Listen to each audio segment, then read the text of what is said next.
சோனாப்பூர் ஒரு சாதாரணமான கிராமம். இங்க கனவுகள் பெரும்பாலும் வயல்லையே அதோட உயிரை இழந்துடுது. அதே கிராமத்துல தான் அர்ஜுன் இருந்தான். அவன் ஒரு இளைஞன், கடின உழைப்பாளியும் கூட. அப்புறம் தன்னுடைய வயசான அம்மா ஆர்த்தி கூட ஒரு சின்ன குடிசையில இருக்கான். கிராமத்து தெரு முனையில வடப்பாவ் கடைய வச்சு அவங்களோட வாழ்க்கைய நடத்திக்கிட்டு இருந்தாங்க. கடை என்னமோ சின்னதுதான், ஆனா அர்ஜுனோட கண்கள்ல கனவு என்னமோ ரொம்ப பெருசா இருந்தது. ஒரு சாயந்தரம் அர்ஜுன் தன்னோட கடைய மூடிட்டு திரும்பி வீட்டுக்கு வந்தான். அவனுடைய முகத்துல ஒரு விசித்திரமான பிரகாசம் தெரிஞ்சது. அம்மா, ஒரு சந்தோஷமான செய்தி. அதை கேட்டா நீங்க ரொம்ப சந்தோஷப்படுவீங்க. அப்படின்னா என்கிட்ட உடனே சொல்லு. எவ்வளோ நாளாச்சு ஒரு நல்ல விஷயத்த கேட்டு. அது கேட்க நான் ரொம்ப ஆவலா இருக்கேன். அம்மா, எனக்கு நகரத்துல இருக்கிற ஸ்ரீராம் காலேஜ் ஆஃப் ஆர்கிடெக்சர்ல அட்மிஷன் கிடைச்சிருக்கு. நான் பில்டிங் டிசைன் ஃபார்மும் அனுப்பி வச்சேன். அதுல நான் செலக்ட் ஆயிட்டேன். இத கேட்டதும் ஆர்த்தியோட கண்கள் கலங்க ஆரம்பிச்சது. இந்நேரம் உங்க அப்பா மட்டும் உயிரோட இருந்திருந்தாருன்னா எவ்வளவு சந்தோஷப்பட்டிருப்பாரு. அர்ஜுனோட கண்கள்லயும் கண்ணீர் வர ஆரம்பிச்சது. நீ வீடு கட்ட கத்துப்ப இல்லப்பா, அப்போ அந்த மாதிரி ஒரு வீடை கட்டணும். அது ஜனங்களோட வாழ்க்கையே மாத்திடணும். சரிங்கம்மா, நான் ரொம்பவே நல்ல வீடு கட்டுவேன். திடீர்னு அர்ஜுனோட முகத்துல இருந்த சந்தோஷம் காணாம போயிடுச்சு.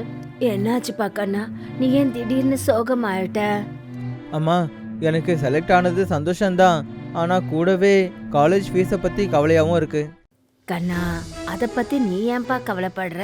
உன்னோட அம்மா உயிரோட தான் இருக்க. நீ ஃபீஸ பத்தி கொஞ்சமும் கவலைப்படாத. மறுநாளே ஆர்த்தி கிராமத்து தலைவர் வீட்டுக்கு போனாங்க. அடே ஆர்த்தி, என்ன என் வீட்டுக்கு வந்திருக்க? எல்லாம் ஓகே தானே? என் புள்ள படிக்கணும்னு ஆசைப்படுறான் ஐயா. உங்களுக்கே தெரியும்ல, பேப்பர்ல ரொம்ப அழகான வரைபடங்கள் எல்லாம் வரைவான். அது சம்பந்தப்பட்ட படிப்புக்காக கொஞ்சம் பணம் கடன் வேணும். உன் பையன் வடா பாவு தானே வித்துக்கிட்டு இருக்கான். அவன் வீடு கட்ட போறானா? இத கேட்டதும் ஆர்த்தியோட சந்தோஷம் அடங்கிடுச்சு. உனக்கு அறிவில்லையா? உன் பையன் வாழ்நாள் முழுக்க வடா பாவு தான் விற்க போறான். அவனால பில்டிங் எல்லாம் கட்டவே முடியாது. போ, இங்க இருந்து வெளியே போயிடு.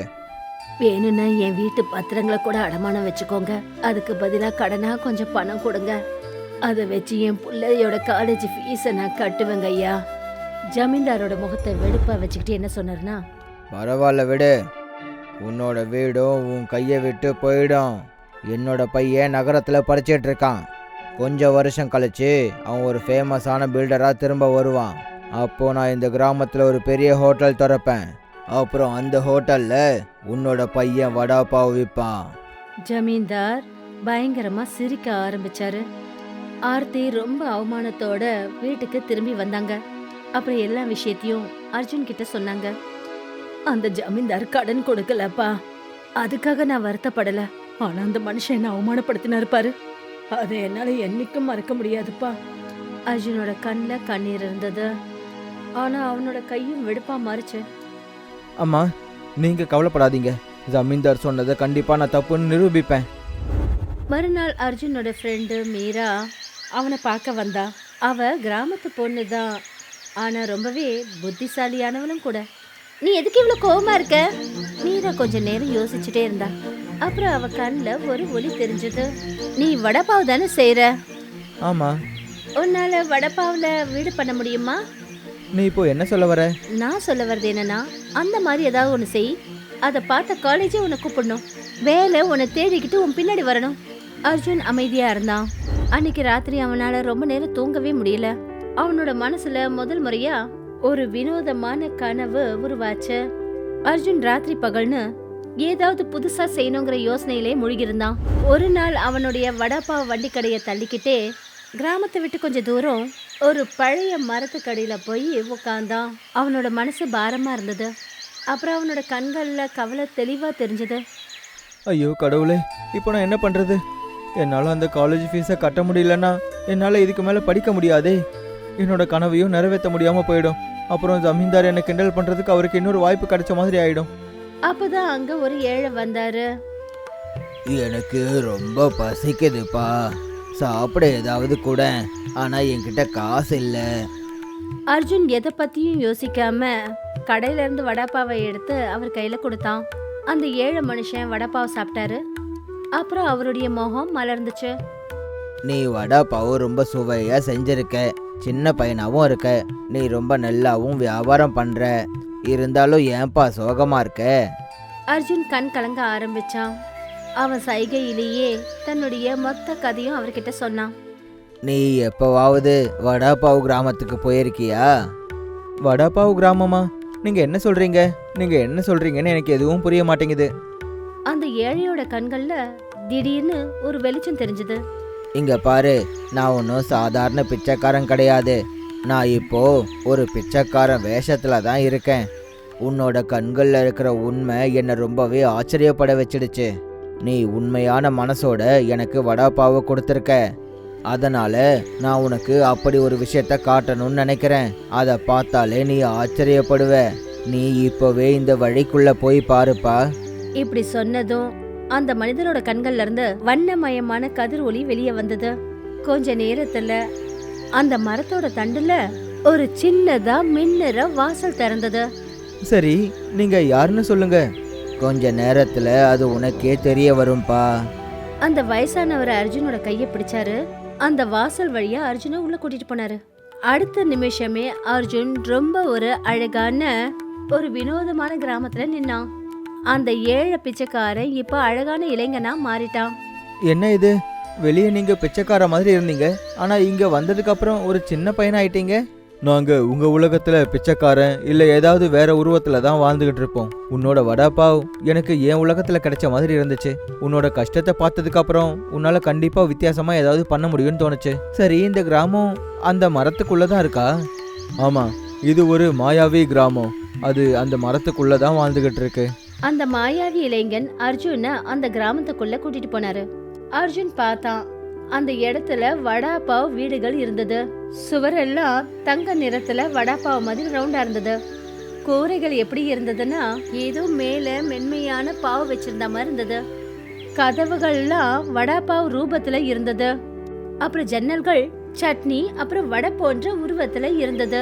பாதையெல்லாம் வடாபாவுக்கு மேல இருக்கிற தோல் மாதிரி உருண்டையா இருந்தது. என்னால இதை நம்பவே முடியலையே.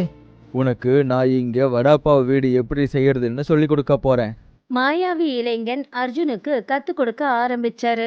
அதாவது வடாபாவ் உருவத்துல உறுதியான கட்டமைப்புல வீடு எப்படி கட்டுறதுன்னு கத்து கொடுத்தாரு. உருண்டையான பாவ் போல சுவர்கள் வெயில் மழையில இருந்து பாதுகாக்க கூடியது. வடைய போல உறுதியான மேல்பரப்பு வீட்டை நீடித்து உழைக்க செய்து. கொஞ்ச நாள்லயே இந்த கலையில அர்ஜுன் நிபுணரா ஆயிட்டான். உங்களுக்கு ரொம்ப நன்றி. இப்போ எனக்கு நம்பிக்கை இருக்கு. என்னால கண்டிப்பா வடாப்பாவ் வீடை கட்ட முடியும். மாயாவி இளைஞன் சிரிச்சுக்கிட்டே சொன்னாரு. இப்போ நீ இங்கிருந்து போறதுக்கான நேரம் வந்துடுச்சு. ஆனா ஞாபகம் வச்சுக்கோ, இந்த கிராமத்தை பத்தின ரகசியம் வேற யாருக்குமே தெரியக்கூடாது. அவர் அர்ஜுனோட கையை பிடிச்சாரு. வண்ணமயமான கதிர்கள் மறுபடியும் மின்ன ஆரம்பிச்சது. அப்புறம் அடுத்த நொடியே 2 பேரும் மரத்துக்கு வெளியில வந்தாங்க. அந்த மாயாவி இளைஞன் மறுபடியும் ஏழை பிச்சைக்காரனா மாறிட்டாரு. அவர் சிரிச்சாரு. அப்புறம் எதுவும் பேசாம அங்கிருந்து போயிட்டாரு. அர்ஜுன் அதே மரத்துக்கிட்ட நின்னுகிட்டே இருந்தான். ஆனா இப்ப அவனுடைய பார்வையில வெறுப்பில்ல, ஒரு புது ஒளி இருந்தது. அடுத்த நாள் அவன் தன்னுடைய வீட்டுக்கு முன்னாடி கொஞ்சம் வித்தியாசமா பண்றதுக்கான முயற்சியில இறங்கினான். அப்பதான் மீரா அந்த இடத்துக்கு வந்தா. அப்புறம் அதிர்ந்து போய் அர்ஜுனை பார்க்க ஆரம்பிச்சா. அர்ஜுன், நீ என்ன பண்ற? நீ இப்போ பார்த்துக்கிட்டே இரு.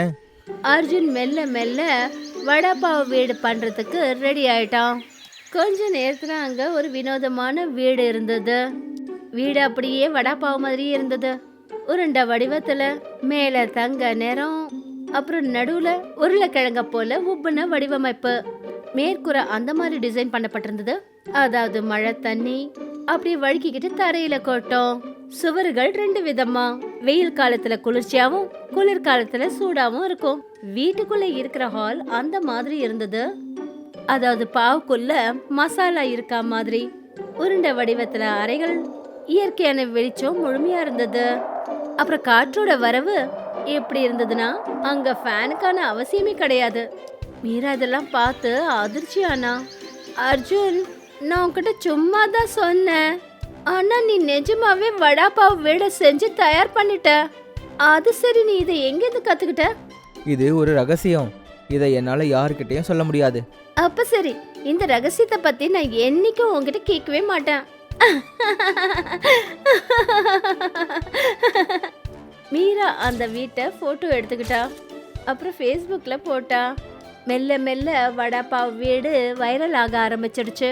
ஆர்கிடெக்சர் காலேஜ்ல இருந்து மெயில்லாம் வர ஆரம்பிச்சது. டிசைன்ஸ் அலுவலகத்துல இருந்து கால்ஸ் எல்லாம் வந்தது.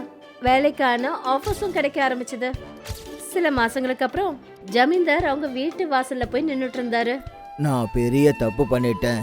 நான் உன்னோட பையனை அப்படி கிண்டல் பண்ணியிருக்க கூடாது. என்ன மன்னிச்சிருங்க.